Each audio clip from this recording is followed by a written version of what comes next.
Hello friends आज जो Assam direct recruitment का ग्रेड 4 पोस्ट का एग्ज़ाम हुआ है मॉर्निंग शिफ्ट में, उसमें टोटल मैथमेटिक्स में 25 क्वेश्चंस पूछे गए थे।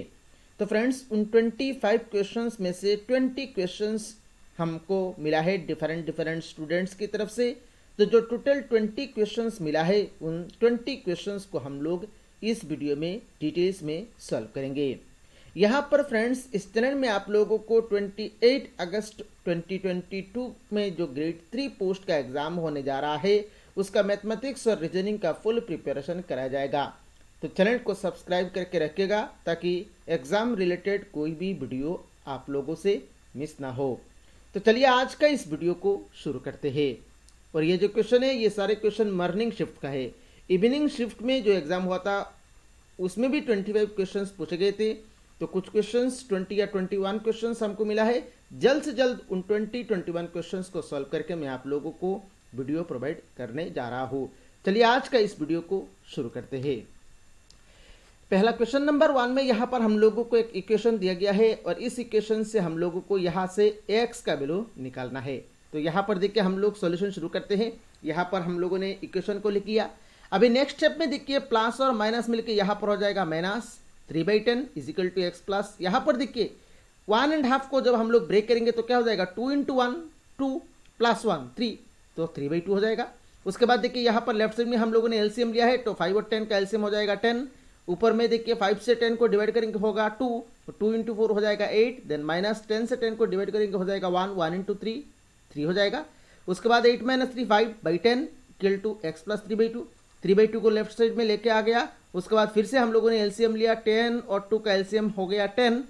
अभी 10 से 10 को डिवाइड करेंगे होगा 1 1 इंटू 5 5। देन माइनस 2 से 10 को डिवाइड करेंगे होगा 5 5 इंटू 3 हो जाएगा 15। अभी देखिए नेक्स्ट 5 माइनस 15। देखिए 15 माइनस सब कितना होता है 10। तो 5 माइनस 15 करेंगे कितना होगा -10। तो -10 डिवाइडेड बाई 10 तो 10 10 कैंसिल हो जाएगा क्या रहेगा -1। तो दैट मीन्स एक्स का वैल्यू यहाँ पर -1 है। यहाँ पर देखिए ये सारे मेमोरी बेस्ड क्वेश्चन है, यहाँ पर इसीलिए ऑप्शन नहीं है। आज का एग्जाम में यहाँ पर क्वेश्चन पेपर को रख लिया था इसीलिए मेमोरी बेस्ड ही क्वेश्चन यहाँ पर हम लोग देखेंगे। ठीक है, तो ये क्वेश्चन एग्जाम में पूछा गया था।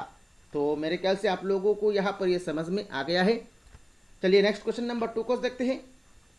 क्वेश्चन नंबर 2 में यहाँ पर हम लोगों को दिया गया है √1296 इक्वल टू एक्स स्क्वायर। यहाँ से हम लोगों को एक्स का वैल्यू निकालना था। तो कैसे करेंगे देखिए √1296। अभी देखिए √1296 को हम लोग क्या लिख सकते हैं 1296 को हम लोग लिख सकते हैं 36 स्क्वायर। 36 स्क्वायर क्या होता है 1296। तो अभी देखिए नेक्स्ट स्क्वायर रूट कैंसिल हो गया तो क्या हो जाएगा 36। तो 36 इक्वल टू एक्स स्क्वायर। अभी देखिए एक्स स्क्वायर का जब हम लोग स्क्वायर को छोड़ेंगे हम लोगों को तो एक्स का एक्स निकालना है ना। तो एक्स का जो स्क्वायर है जब हम लोग स्क्वायर को छोड़ेंगे तो राइट साइड में क्या लगेगा प्लस माइनस और रूट लगता है। एक्स स्क्वायर इक्वल टू मान लीजिए एक्स स्क्वायर इक्वल टू ए। तो जब हम लोगों ने एक्स का स्क्वायर छोड़ा तो एक्स इक्वल टू क्या हो जाएगा प्लस माइनस √12। तो यहाँ पर एक्स स्क्वायर इक्वल टू 36 था। तो एक्स का जब हम लोग स्क्वायर को छोड़ेंगे तो राइट साइड में क्या लगेगा प्लस माइनस और रूट लगेगा। तो plus minus √36।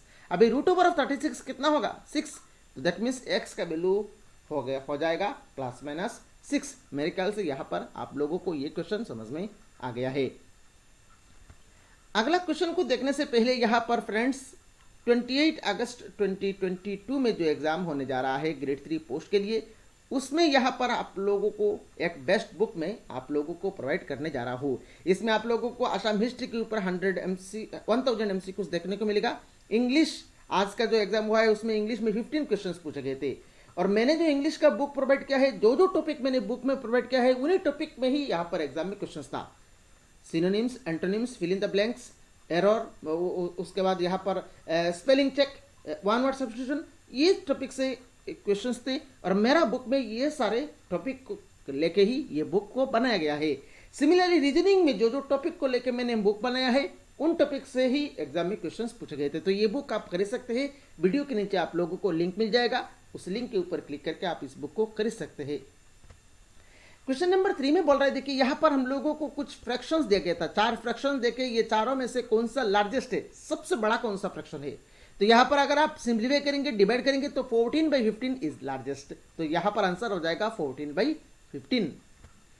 Next question number 4 में बोल रहे हैं, देखिए what percent of 1.5 kg is 7.5 ग्राम, मतलब 7.5 ग्राम जो है ये 1.5 kg का कितना परसेंट है। मैं फिर से रिपीट कर रहा हूं, 7.5 ग्राम जो वैल्यू है ये वैल्यू 1.5 kg का कितना परसेंट होगा ये निकालना है। तो कैसे निकालेंगे, देखिए 7.5 ग्राम ऊपर में लिख लिया और नीचे हो जाएगा 1.5 kg, इंटू में परसेंटेज निकालने के लिए इंटू में क्या करेंगे 100 कर देंगे। अभी देखिए 7.5 और नीचे भी 1.5, दैट मीन्स डेसिमल के बाद एक ही प्लेस है, ऊपर में भी एक प्लेस नीचे भी एक प्लेस, तो हम लोग क्या करेंगे डेसिमल को कैंसिल कर देंगे, तो ऊपर में हो जाएगा 75 ग्राम और नीचे हो जाएगा 15 kg। अभी देखिए 1 kg में कितना होता है 1000 ग्राम होता है, तो इसीलिए देखिए नीचे तो ऊपर में तो ग्राम है, नीचे केजी को हम लोगों को ग्राम में कन्वर्ट करना पड़ेगा, तो 1 kg के प्लेस में हम लोग क्या कर देंगे 1000 कर देंगे, तो ये ग्राम में कन्वर्ट हो जाएगा। अभी यहाँ पर हम लोग जब कैंसिल करेंगे तो आंसर आ जाएगा 0.5%, दैट मीन्स 7.5 ग्राम जो वैल्यू है ये 1.5 kg का 0.5% होगा, दैट मीन्स यहाँ पर 4 का आंसर हो जाएगा 0.5%। नेक्स्ट क्वेश्चन नंबर 5 में यहाँ पर हम लोगों को दिया गया है कि a/b = 8/6, तो हम लोगों को इस एक्सप्रेशन का वैल्यू निकालना है।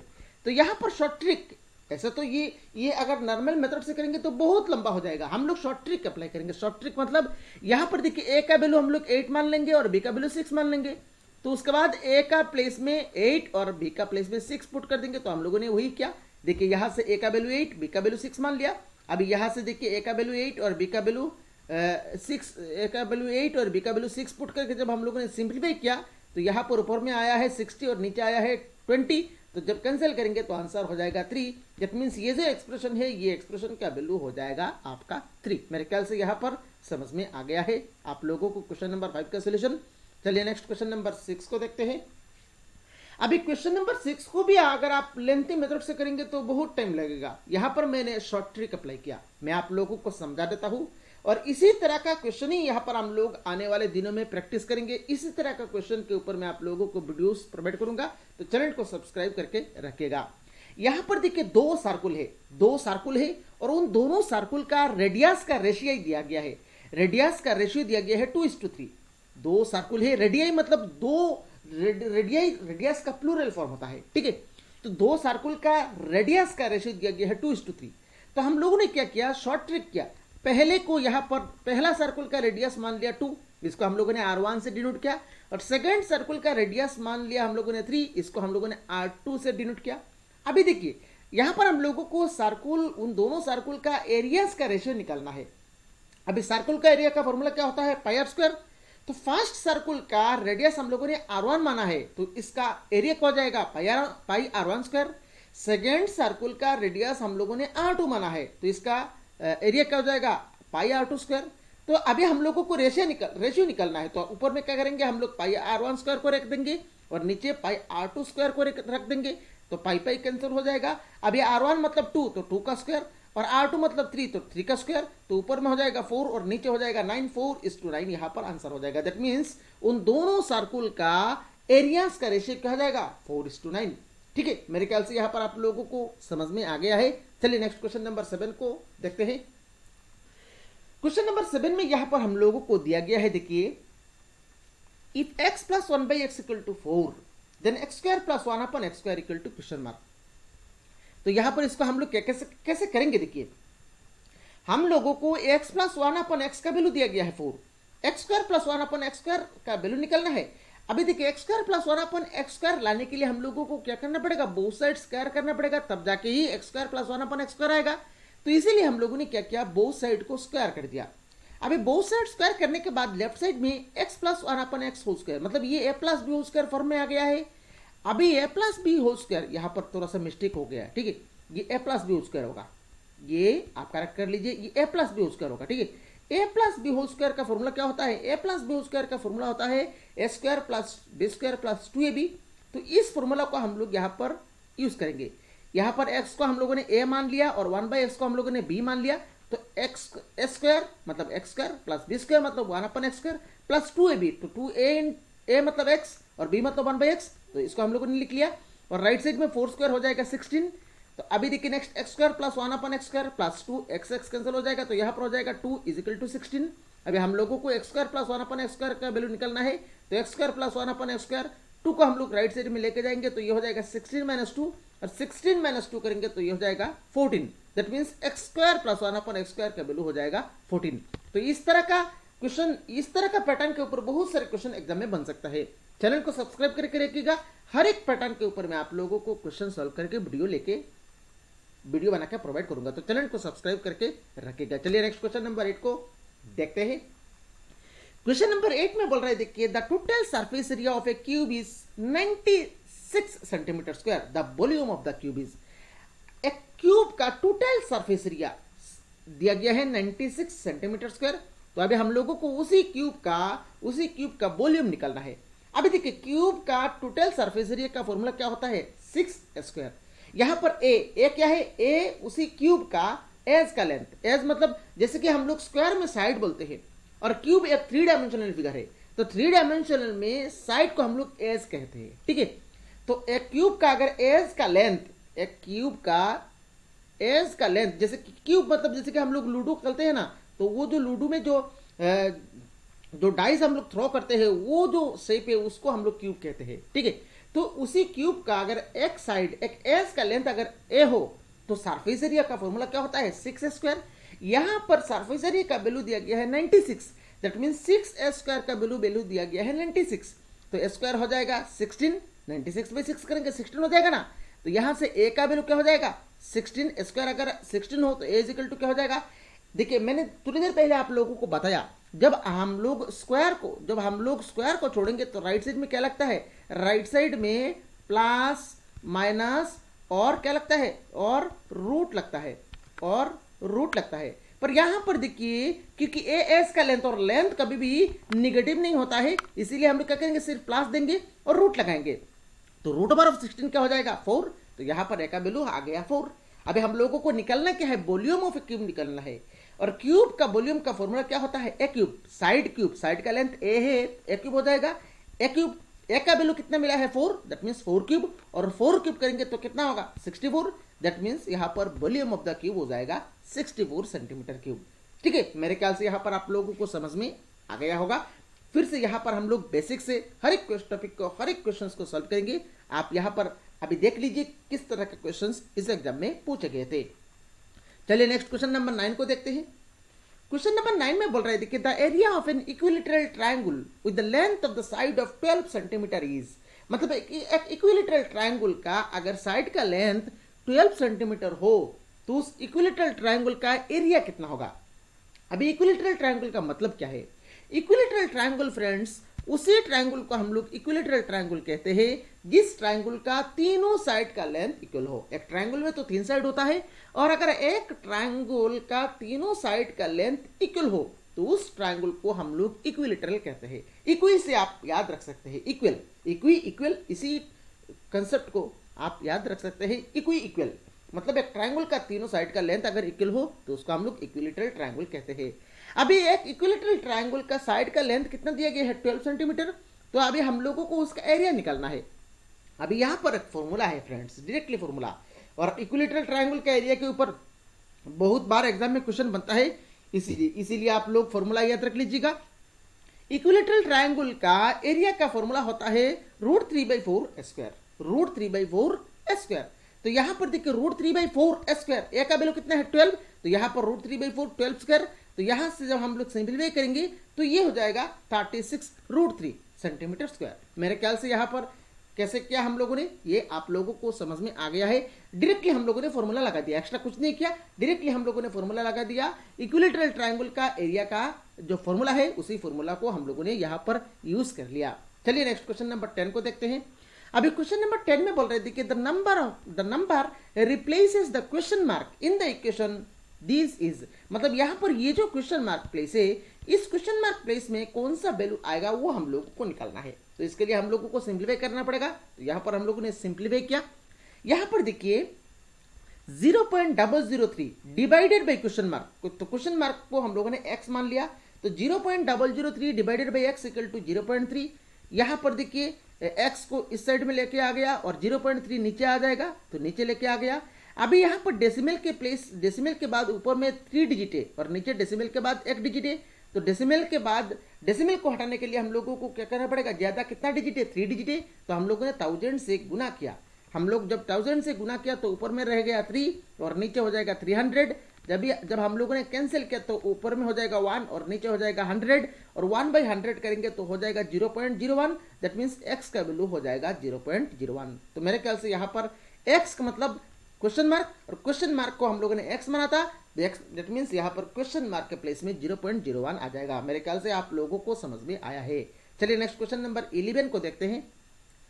अभी क्वेश्चन नंबर 11 में हम लोगों को कुछ नंबर्स दिया गया था और उन नंबर्स को क्या निकालना था, मीन निकालना था। तो मीन निकालने के लिए फॉर्मूला क्या होता है फ्रेंड्स, मीन और एवरेज। आप कंफ्यूज मत होइएगा, मीन का मतलब जो है, एवरेज का मतलब सेम ही है। अभी मीन और एवरेज निकाला कैसे जाता है, मीन और एवरेज निकालने के लिए जितना नंबर से उन नंबर्स को हम लोग ऊपर में जोड़ लेंगे। जैसे कि जितना भी नंबर से उन नंबर्स को हम लोगों ने ऊपर में जोड़ लिया और नीचे क्या हो जाएगा, नीचे जितना नंबर से, जैसे कि यहां पर अगर आप नंबर्स को काउंट करेंगे 1 2 3 4 5 6 7 8 9 10 11 12 13, तो यहां पर 13 नंबर्स दिया गया था, तो नीचे हम लोगों ने 13 को यहां पर लिख लिया।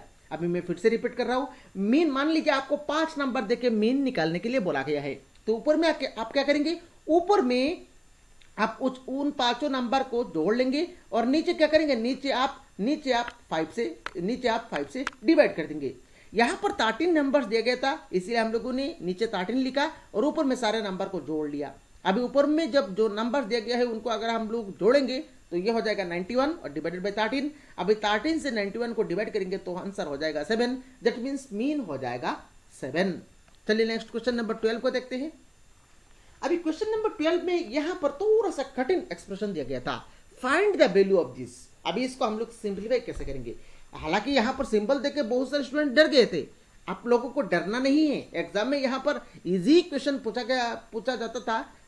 जाता है, आप लोग डर जाते हैं। यहाँ पर देखिए इसको कैसे करेंगे, माइनस को रख दिया। अभी 3 माइनस को जब हम लोग गुना करेंगे तो क्या होता है, 2 माइनस को गुना करने से प्लस होता है, 3 माइनस को गुना करने से माइनस होता है। तो यहाँ पर माइनस माइनस माइनस मिलकर हो जाएगा माइनस और 1 हो जाएगा, देन माइनस, मिडिल में माइनस है, माइनस को लिख लिया। उसके बाद यहां पर भी देखिए 3 माइनस है, तो 3 माइनस को गुना करेंगे हो जाएगा माइनस और 1 इंटू 1 करेंगे हो जाएगा 1। अभी फिर से देखिए माइनस माइनस मिलकर हो जाएगा प्लस, तो +1, देन माइनस माइनस मिलकर हो जाएगा +1, देन 1 + 1 करेंगे तो हो जाएगा 2। दैट मीन्स ये जो एक्सप्रेशन है, इस एक्सप्रेशन का वैल्यू हो जाएगा 2। नेक्स्ट क्वेश्चन नंबर 13 में यहां पर हम लोगों को दिया गया है द वैल्यू ऑफ दिस। ये जो एक्सप्रेशन है, इस एक्सप्रेशन का वैल्यू निकालना है कब, व्हेन a = b, a = 3। अभी a = 3 तो b का वैल्यू कितना है, क्योंकि a और b दोनों सेम ही है, a और b इक्वल है। दैट मीन्स अगर a का वैल्यू 3 है तो b का वैल्यू भी कितना होगा, 3 होगा। अभी यहाँ पर हम लोगों को इस कंडीशन को यूज करके इस एक्सप्रेशन का वैल्यू निकालना है। तो यहाँ पर देखिए एक्सप्रेशन को सिंप्लीफाई करेंगे तो क्या हो जाएगा, देखिए a² और b² होल स्क्वायर मतलब b⁴। देन इस तरफ देखिए 3⁴ मतलब 3 को 4 टाइम्स गुना करना है, तो 3⁴ कितना हो जाएगा 81 into a⁴ into b⁴ divided by 9 into 9 81, a² मतलब ये हो जाएगा a⁴, b² तो 3 इंटू 2 करेंगे 6 b⁴। अभी कैंसिल होके फाइनली यहाँ पर रह जाएगा b² और b का वैल्यू कितना है, a का वैल्यू 3 और a और b दोनों इक्वल है। दैट मीन्स b का वैल्यू भी 3 हो जाएगा, तो b का वैल्यू 3 पुट करेंगे तो 3² तो आंसर आ जाएगा 9। दैट मीन्स इस एक्सप्रेशन का वैल्यू हो जाएगा 9। मेरे ख्याल से क्वेश्चन नंबर 13 का सॉल्यूशन आप लोगों को समझ में आया होगा। चलिए नेक्स्ट क्वेश्चन नंबर 14 को देखते हैं। क्वेश्चन नंबर 14 में यहां पर दिया गया है, देखिए if a greater than b, a greater than 0, b greater than 0, then which is true. तो यहां पर हम लोगों को एक इनइक्वालिटी दिया गया है और इस इनइक्वालिटी से हम लोगों को कौन सा ऑप्शन ट्रू है ये निकालना था। अभी जब हम लोग जैसे कि यहां पर देखिए, यहां पर दिया गया है a ग्रेटर देन b, तो यहां पर जब हम लोग माइनस से एक इनइक्वालिटी को जब हम लोग माइनस से गुना करेंगे तो इनइक्वालिटी का जो सिंबल है वो चेंज हो जाता है।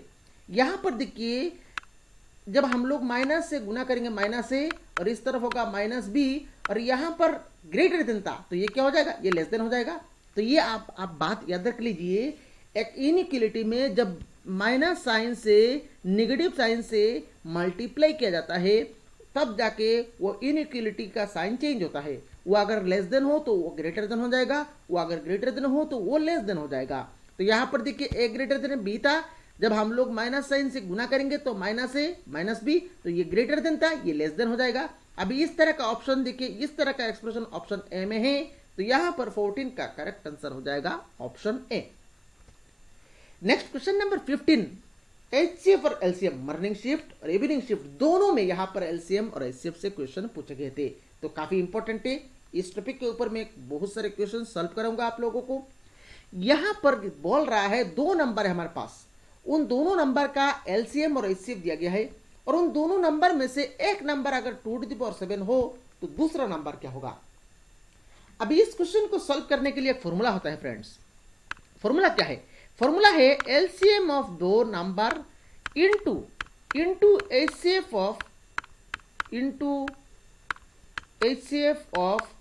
दो नंबर इज इक्वल टू मान लीजिए दो नंबर ए और बी है, तो is equal to product of both the numbers.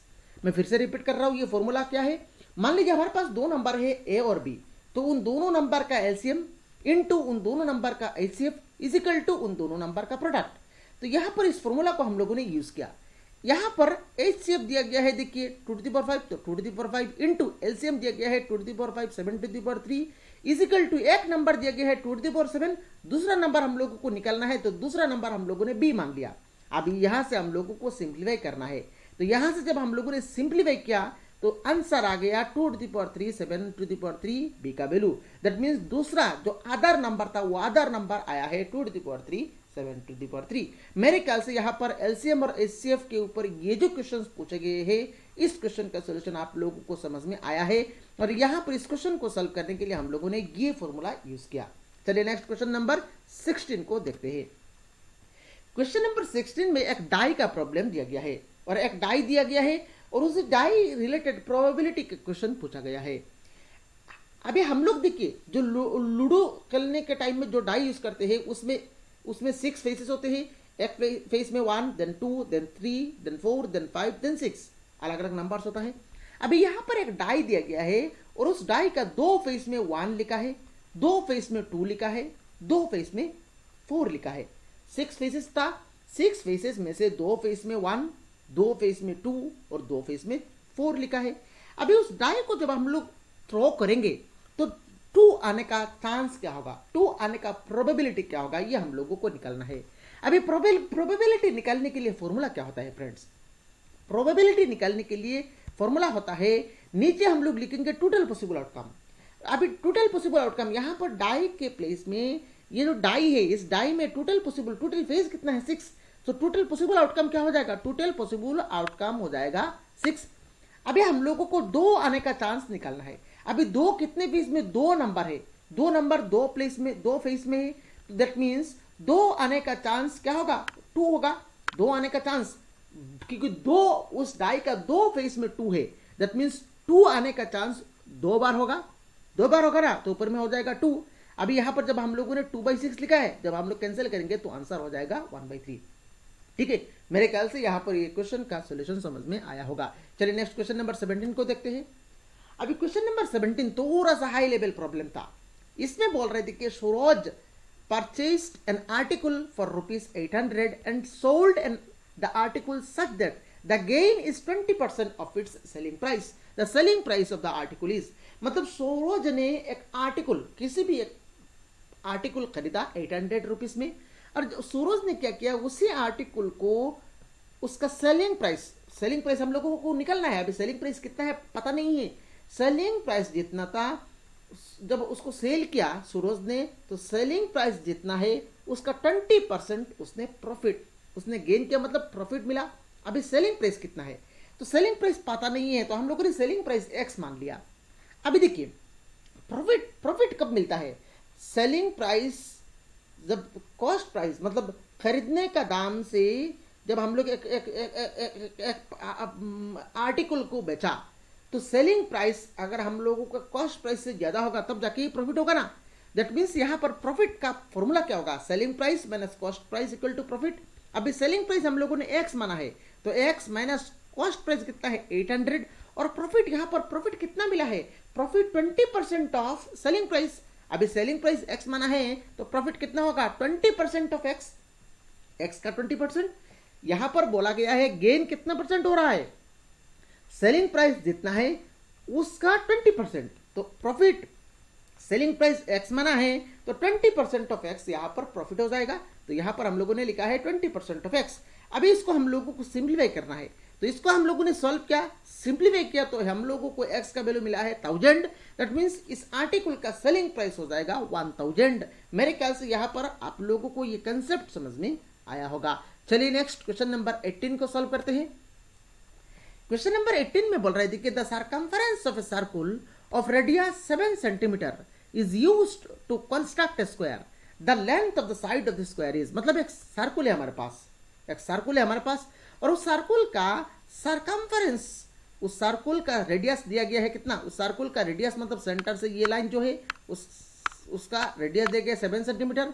तो ये जो सर्कल है, इस सर्कल का सर्कमफरेंस, सर्कमफरेंस मतलब ये पार्ट, सर्कमफरेंस मतलब ये पार्ट, ठीक है। मैं फिर से रिपीट कर रहा हूं, यहां पर ये जो पार्ट है, इस पार्ट को हम लोग क्या कहते हैं, सर्कमफरेंस। तो सर्कमफरेंस निकालने के लिए फॉर्मूला क्या होता है, 2πr। आर कितना है, आर है आपका 7 और पाई का वैल्यू हम लोग 22/7 यूज कर लिया, तो यहां पर 44 सेंटीमीटर मिल गया। दैट मीन्स सर्कमफरेंस मतलब ये जो लेंथ है, ये लेंथ का वैल्यू कितना मिला है, 44 सेंटीमीटर।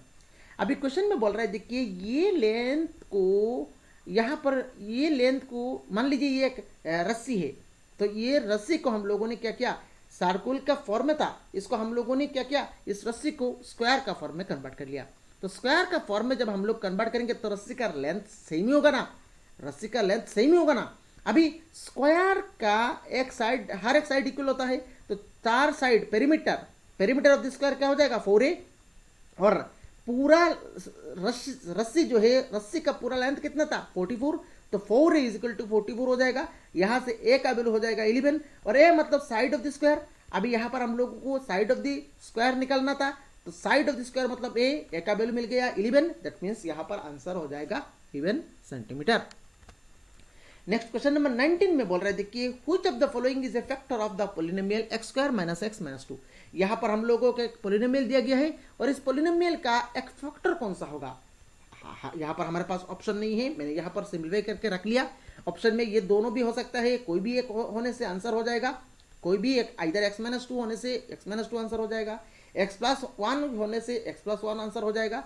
तो इसको हम लोगों को फैक्टराइज करना था, तो x² - x - 2 को हम लोगों ने कुछ इस तरह से फैक्टराइज कर लिया।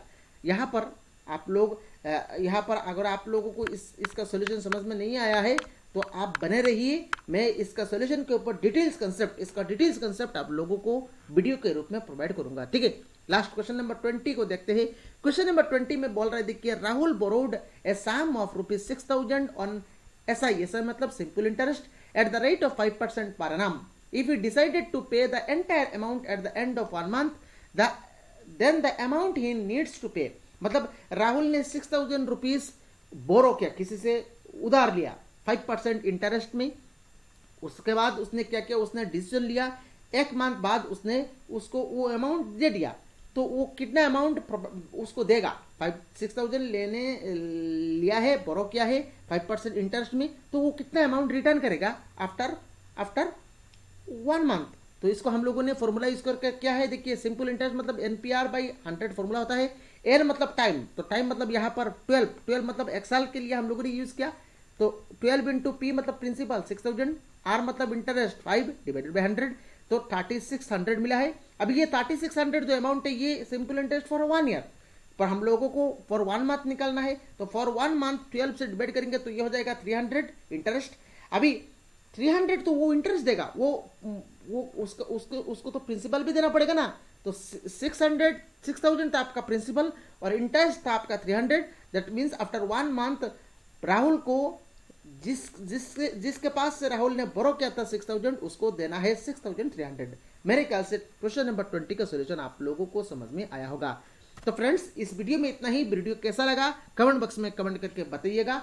वीडियो को लाइक करिएगा, वीडियो को अपने सारे फ्रेंड्स के साथ शेयर करिएगा। Thank you for watching this video.